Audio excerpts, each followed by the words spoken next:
শরিয়া ল এটা কখনো মধ্যযুগীয় ল হতে পারে না যদি বাংলাদেশে প্রকাশ্যে একটা ধর্ষককে এভাবে বাইতুল মোকাররমের দক্ষিণ গেটে নিয়ে ওপেন ডান হাত একবার কাটবেন, বাম পা একবার কাটবেন, বাম হাত একবার কাটবেন, ডান পা একবার কাটবেন, এভাবে ক্রস করে কেটে দিতে বলেছেন। আজকে রামিসার বাবার যে আর্তনাদ, তার বাবার যে কান্নার যে ভাষা, আপনি একটু শুনে দেখেন, আপনার হৃদয় কেমনে পারে চুপ থাকতে। তার বাপ বলতেছে, রামিসার বাপ, যে আমি 3 বছর ধরে আমার জুতা কিনি না, ছিঁড়ে গেলে সেলাই করে ওইটাই পরি, কিন্তু আমার মেয়েটা চেয়েছে আব্বা আমার একটা বোরকা এনে দাও, আমি বোরকাটা এনে দিয়েছি। এক রামিসার ঘটনা সোশ্যাল মাধ্যম বা নিউজে এসেছে, শত শত রামিসারা এরকম আড়ালে থেকে গেছে যাদের কথাগুলো নিউজে আসে নাই, সোশ্যাল মাধ্যমে আসে নাই। একটা 8 বছরের মাসুম বাচ্চাকে টেনে হিঁচড়ে নিয়ে গিয়ে তাকে যৌন হয়রানি করে সে যখন জ্ঞান হারিয়ে ফেলেছে, পাপিষ্ঠ মনে করছে সে মারা গেছে। একটা জীবন্ত মানুষকে এই বিষয়গুলো বলতে গেলেও তো কত কঠিন লাগে। বাপ একটা বারের জন্য তাকায় সেটা, সেই দৃশ্য দেখতে পারতেছে না, আমরা সেই দৃশ্যের দিকে তাকাতে পারছি না।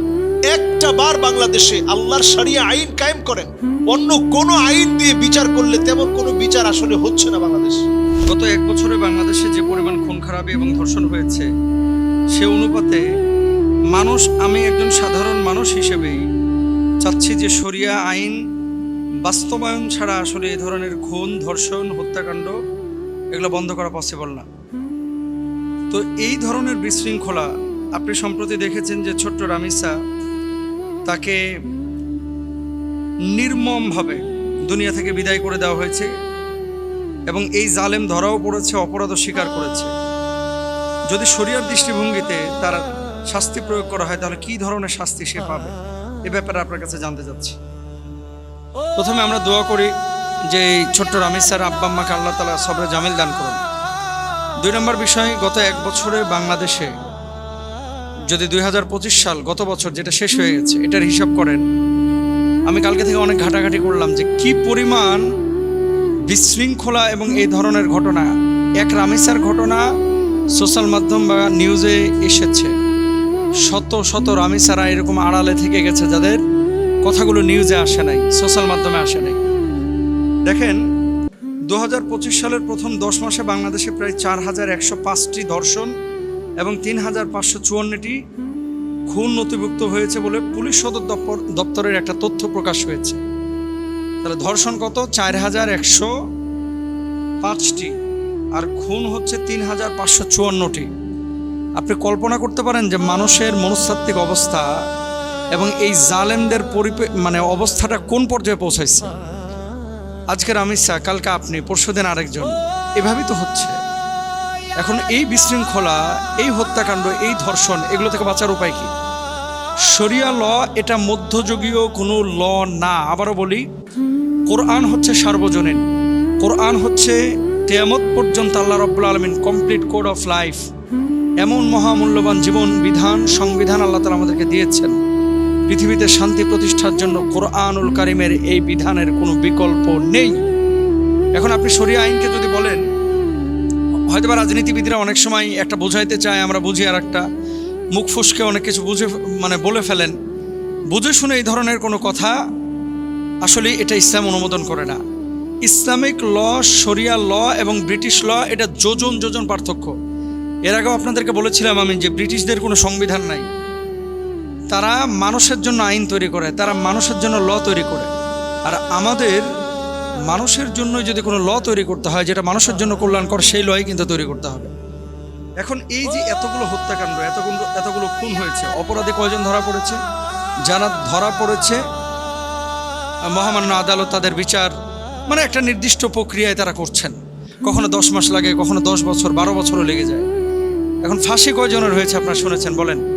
আইনের বিভিন্ন ফাঁক ফোকর দিয়ে অপরাধীরা কিন্তু জামিনে বের হয়ে যায়, পরবর্তীতে আবার কিন্তু আকাম কুকামগুলো করে।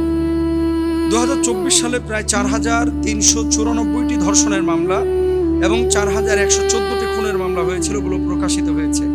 এবং বাংলাদেশ মহিলা পরিষদের জরিপ বলছে 2025 সালে শুধু সংবাদপত্র ভিত্তিক আপনার 786 জন নারী এবং শিশুকে ধর্ষণের ঘটনা ঘটেছে। এখন শাস্তি কয়জনের হয়েছে? হয়তো বা আপনি জানেন কিছু মানুষের, আমরা জানি না কিছু মানুষের। ইসলামী শরিয়ায় আল্লাহ সুবহানাহু ওয়া তাআলা কোরআনুল কারিমে বলছেন, মান কাতালা নাফসান বিগাইরি নাফসিন আও ফাসাদিন ফিল আরদি ফাকান্নামা ক্বাতালান নাস জামিআ। কেউ যদি অন্যায়ভাবে কোনো মানুষকে হত্যা করলো, সে যেন গোটা পৃথিবীর মানব জাতিকে হত্যা করলো। এরপর আসুন, ওয়ালা তাকরাবুজ জিনা ইন্নাহু কানা ফাহিশা। স্বেচ্ছায় বিবাহ বহির্ভূত জেনা, ব্যভিচার, এগুলো তো স্বেচ্ছায় নিষিদ্ধ। এখন অন্যায়ভাবে কেউ যদি করে থাকে, তাহলে তার ব্যাপারে শরীয়র বক্তব্য কি? ইন্নামা জাযাউল্লাযীনা ইউহারিবুনাল্লাহা ওয়া রাসূলাহু ওয়া ইয়াসআউনা ফিল আরদি ফাসাদা আইয়ুকাত্তালু আও ইউসাল্লাবু আও তুকাত্তা আইদিহিম আও ওয়া আরজুলাহুম মিন খিলাফিন। একেবারে স্পষ্ট আল্লাহ সুবহানাহু ওয়া তাআলা কুরআনুল কারীমের মধ্যে বলেছেন যে এরা মূলত আল্লাহ এবং আল্লাহর রাসূলের সাথে কি করেছে? যুদ্ধ ঘোষণা করেছে। এবং এদের শাস্তি হচ্ছে মৃত্যুদণ্ড।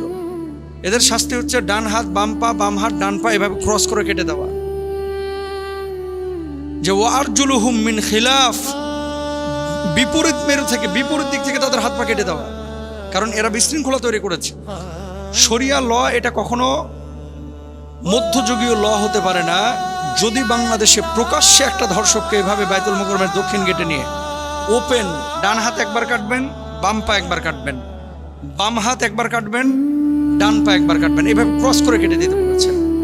এবং এই ধরনের শাস্তি যদি ধরেন বাইতুল মুকাররমের দক্ষিণ গেটে নিয়ে প্রকাশ্যে এভাবে ব্যবস্থা করা হতো, তাহলে অপরাধীরা অপরাধ করতে ভয় পাইত এবং তারা এই ধরনের সামনে আর অপরাধ করার সাহস পেত না। ছোট ছোট বাচ্চাদের ব্যাপারে বাপ মাকেও একটু কেয়ারফুল হতে হবে। আপনি আপনার চাচাতো ভাই হোক, মামাতো ভাই হোক, কাজিন হোক, কারোর সাথে বাচ্চা কাচ্চা দিয়েন না। এবং মেয়েদের ব্যাপারে তো আরও সেন্সিটিভ। এখন 7 বছর 8 বছরের মেয়েরা শারীরিক গঠনে যারা একটু ভালো, এদের ব্যাপারে কিন্তু বেঈমানদের, স্টুপিডদের, হারামখোরদের, এই ধরনের নেক্কারজনক মানসিকতা যারা লালন করে, এই সমস্ত মানে বদমাশদের লোলুপ দৃষ্টি তাদের উপর পড়ে। এই জন্য এগুলো আপনাদেরকে খেয়াল করতে হবে। আর শরিয়া আইন এভাবে প্রকাশ্যে যদি শাস্তি দেওয়া না হয়, কখনোই এই ধরনের অপরাধ বন্ধ করা পসিবল হবে না। এজন্য আমরা বলবো, যারা দায়িত্বশীল, আপনারা প্লিজ, আইন তো মানুষের কল্যাণের জন্য, তো যে আইন কল্যাণকর, কোরআনের আইন কল্যাণকর, আল্লাহর দেওয়া বিধান কল্যাণকর, জমিনটার মালিক আল্লাহ, দুনিয়ার মালিক আল্লাহ, সে আল্লাহর আইনটা বাস্তবায়ন করে দেন। ইনশাআল্লাহ দেখবেন এগুলো বন্ধ হয়ে যাবে। শারঈ বিচার ছাড়া এটা বন্ধ করা সুশীল সমাজ কারো পক্ষে সম্ভব না। আপনি কিভাবে বন্ধ করবেন? আজকে রামিসার বাবার যে আর্তনাদ, তার বাবার যে কান্নার যে ভাষা, আপনি একটু শুনে দেখেন, আপনার হৃদয় কেমনে পারে চুপ থাকতে। তার বাপ বলতেছে, রামিসার বাপ, যে আমি 3 বছর ধরে আমার জুতা কিনি না, ছিঁড়ে গেলে সেলাই করে ওইটাই পরি, কিন্তু আমার মেয়েটা চেয়েছে আব্বা আমার একটা বোরকা এনে দাও, আমি বোরকাটা এনে দিয়েছি। আমার মেয়েটা চেয়েছে আব্বা আমি লিচু খাবো, আমি লিচুটা 1 মিনিট দেরি করি নাই, দৌড়ে গেছি লিচু আনার জন্য। আসলে প্রত্যেক বাপ রামিসার বাবার মতোই হয়। বাবা মার কাছে সন্তান কখনো বোঝা হয় না। বাপ মা গরিব হোক আর ধনী হোক, আমি মাননীয় প্রধানমন্ত্রীকে ধন্যবাদ জানাই, তিনি কিন্তু গিয়েছেন দেখার জন্য। আমি বলবো যে একটা বিচার আপনারা, অন্তত একটা বিচার বাংলাদেশে আপনারা করে দেখান, যে ইসলাম যেভাবে বলেছে সেইভাবে তাকে মৃত্যুদণ্ড দেওয়া হয়েছে। একটা বিচার করে দেখান। আল্লাহর রাস্তায় এটাকে আপনারা পাশ কাটিয়ে যায় না। আমরা দেখেছি বাংলাদেশে এই যে 9 দিনে যদি 6টা মেয়ে দুনিয়া থেকে চলে যায়, কি জবাব দিবেন? কুল্লুকুম রাইন ওয়া কুল্লুকুম মাসউলুন আন রাইয়াতিহি। যারা ক্ষমতার মসনদে আছে প্রত্যেককে আল্লাহর আদালতে জবাব দিতে হবে।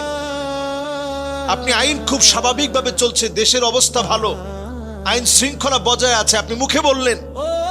এই মানুষগুলো যদি মারা যায়, আপনাকে জবাব দিয়ে তার কাঠগড়ায় আল্লাহর সামনে দাঁড়ায় জবাব দিতে হবে, জনগণের সামনে জবাব দিতে হবে। তো রামিসার আব্বার যে চিৎকার, আত্মচিৎকার আকাশ বাতাসকে প্রকম্পিত করে দিচ্ছে। তার মা যেভাবে কাঁদছে, আহারে, মা বলতেছে আমি চিৎকারটা শুনেছি, কিন্তু আমি বুঝতে পারি নাই যে এটা আমার মেয়ের চিৎকার। এবং মানুষ এতটা বেশি বেহায়া, বেপরোয়া হয়ে গেছে। নবীজি হাদিসের মধ্যে বহু আগে আল্লাহর হাবিব ভবিষ্যৎবাণী করে গেছেন ইয়াতাসাফাদু ফিত তরিক তাসাফুদাল হামির। মানুষ নির্লজ্জ বেহায়া হয়ে যাবে, পশুর মতো হয়ে যাবে, পশুর আচরণ মানুষের ভিতরে ঢুকে যাবে, পাশবিক হয়ে যাবে, অমানবিক হয়ে যাবে। আপনি চিন্তা করেন, তার ঘরেও বাচ্চা আছে, তার ঘরেও সন্তান থাকার পরে এই সন্তানটাকে, ছোট বাচ্চাটাকে, একটা 8 বছরের মাসুম বাচ্চাকে টেনে হিচড়ে নিয়ে গিয়ে তাকে যৌন হয়রানি করে সে যখন জ্ঞান হারিয়ে ফেলেছে, পাপিষ্ট মনে করছে সে মারা গেছে। একটা জীবন্ত মানুষকে এই বিষয়গুলো বলতে গেলেও তো কত কঠিন লাগে। বাপ একটা বারের জন্য তাকায় সেটা, সেই দৃশ্য দেখতে পারতেছে না, আমরা সেই দৃশ্যের দিকে তাকাতে পারছি না। একটা বার বাংলাদেশে আল্লাহর শরিয়া আইন কায়েম করেন, অন্য কোন আইন দিয়ে বিচার করলে তেমন কোনো বিচার আসলে হচ্ছে না বাংলাদেশ। মানুষের ভিতরে পরিবর্তন আসছে না। আমরা অনেকেই এই বিষয়গুলো নিয়ে কথা বলি, যখন আলোচনায় আসে কথা বলি, 1 দিন 2 দিন 3 দিন 5 দিন 10 দিন কথা বলি, এরপর নতুন একটা ট্রেন্ডিং ইস্যু চলে আসে, তখন ওইটা নিয়ে কথা বলা শুরু করি, এই বিষয়টা ধামাচাপা পড়ে যায়।